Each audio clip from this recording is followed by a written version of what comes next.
News చూస్తున్నాం. AP deputy CM Pawan Kalyan camp office పై ఎగిరిన డ్రోన్ ఇప్పుడు కలకలం రేపుతోంది. క్యాంపు కార్యాలయం పైన గుర్తు తెలియని వ్యక్తులు డ్రోన్ ఎగురవేశారు. మధ్యాహ్న సమయంలో డ్రోన్ ఎగిరినట్లు గుర్తించారు. అప్రమత్తమైన క్యాంప్ ఆఫీస్ సిబ్బంది భద్రతా కారణాల దృష్ట్యా డీజీపీ కార్యాలయానికి అందించారు. గుంటూరు జిల్లా కలెక్టర్ ఎస్పీలకు ఫిర్యాదు చేశారు.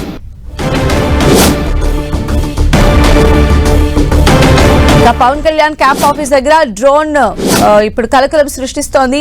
మరిన్ని అప్డేట్స్ తెలుసుకుందాం. మా ప్రతినిధి దుర్గా మనకు అందుబాటులో ఉన్నారు. దుర్గా, ఏదైతే క్యాంప్ ఆఫీసులో ఉన్నటువంటి వారు డీజీపీకి కూడా ఈ విషయానికి సంబంధించి ఫిర్యాదు చేసినట్టుగా తెలుస్తోంది. డీటెయిల్స్ ఏంటి? ఈ రోజు మధ్యాహ్నం జనసేన అధినేత పవన్ కళ్యాణ్ క్యాంపు కార్యాలయం మంగళగిరిలో పైన క్యాంపు కార్యాలయం పైన అదేవిధంగా పార్టీ కార్యాలయంగా నిర్మాణంలో ఉన్నటువంటి భవనం పైన కూడా ఒక గుర్తు తెలియని డ్రోన్ ఎగిరినట్టు కార్యాలయ సిబ్బంది గుర్తించారు. మధ్యాహ్నం 1:30 నుంచి అలాగే 1:50 మధ్య డ్రోన్ పలుసార్లు ఎగిరినట్టుగా కార్యాలయ సిబ్బంది గుర్తించడం జరిగింది. అయితే గుర్తించిన తర్వాత ఈ సమాచారాన్ని అధినేత పవన్ కళ్యాణ్ కి సమాచారం ఇచ్చారు. దాంతోపాటు డీజీపీకి అదేవిధంగా గుంటూరు కలెక్టర్ కి కూడా ఫిర్యాదు చేశారు. దాంతోపాటు గుంటూరు ఎస్పీకి కూడా ఫిర్యాదు చేయడం జరిగింది. ఎందుకంటే డిప్యూటీ సీఎం గా ఉన్నటువంటి వ్యక్తి నివాసం ఉంటున్నటువంటి క్యాంపు కార్యాలయం అలాగే పార్టీ కార్యాలయానికి సంబంధించి అనుమతి లేకుండా గుర్తు తెలియని డ్రోన్ ఎగరడం అనేది భద్రతా కారణాల దృష్ట్యా కాస్త ఇబ్బందికరమైనటువంటి పరిస్థితులు ఉంటాయి కాబట్టి దాన్ని ఏ విధమైనటువంటి చర్యలు అంటే ప్రాథమికంగా ఐడెంటిఫై చేశారు ఈ డ్రోన్ ఎవరు ఎగరేశారు అంటే క్యాంపు కార్యాలయం ఆ పరిసర ప్రాంతాలన్నీ కూడా చాలా టైట్ సెక్యూరిటీ ఉంటాయి. అయినప్పటికీ డ్రోన్ రావడం ఎలా చూడాలంటారు?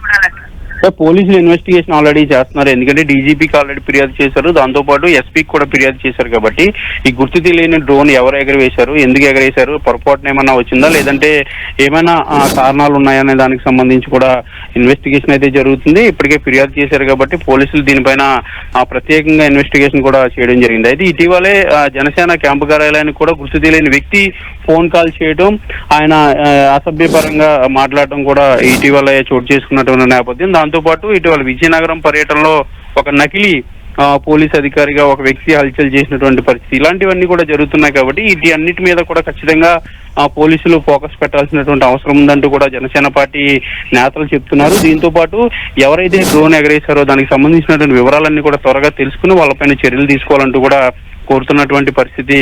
అయితే రీసెంట్ ఇన్సిడెంట్స్ బేస్ చేసుకుని ఏమైనా సెక్యూరిటీని పెంచేటువంటి ఛాన్సెస్ ఏమైనా ఉంటాయి అంటే ఆ పరిసర ప్రాంతాల్లో? అయితే ఫస్ట్ అయితే ఇన్వెస్టిగేషన్ జరుగుతుంది. ఇన్వెస్టిగేషన్ జరిగిన తర్వాత అసలు ఎవరు ఎగరేశారు, ఎందుకు వాళ్ళ కారణాలు ఏంటనే దాన్ని పూర్తిగా తెలుసుకున్న తర్వాత, ఎందుకంటే డ్రోన్ ఎగరవేశారంటే ఖచ్చితంగా దానికి సంబంధించినటువంటి ఇన్ఫర్మేషన్ అంతా కూడా పోలీసులు తెలుసుకునే పనిలో ప్రస్తుతం అయితే ఉన్నారు. ఆ పరిసర ప్రాంతాల్లో ఉన్నటువంటి సీసీ కెమెరాలను పరిశీలించడం, దాంతోపాటు గుర్తు తెలియనటువంటి వ్యక్తులు ఎవరైనా అటు వెళ్లారనే దానికి సంబంధించి కూడా పరిశీలించడం, ఇన్వెస్టిగేషన్ అంతా జరుగుతుంది. కాబట్టి ఉన్నత స్థాయి వ్యవహారానికి సంబంధించినటువంటి అంశం కాబట్టి ఆ డీజీపీ కూడా ఆల్రెడీ ఫిర్యాదు చేశారు. కాబట్టి భద్రతను కూడా మరింత కట్టుదిట్టం చేసే అవకాశం కనిపిస్తుంది. ఇటీవలే పవన్ కళ్యాణ్ పర్యటనలు కూడా చేస్తున్నారు. దాంతోపాటు వచ్చే నెల నుంచి ఆయన జిల్లాల పర్యటన కూడా చేయబోతున్నారు. కాబట్టి ఈ భద్రతను మరింత పెంచే ఆలోచనలో కూడా పోలీసు ఉన్నతాధికారులు ఉన్నట్టుగా తెలుస్తుంది. రైట్ దుర్గా.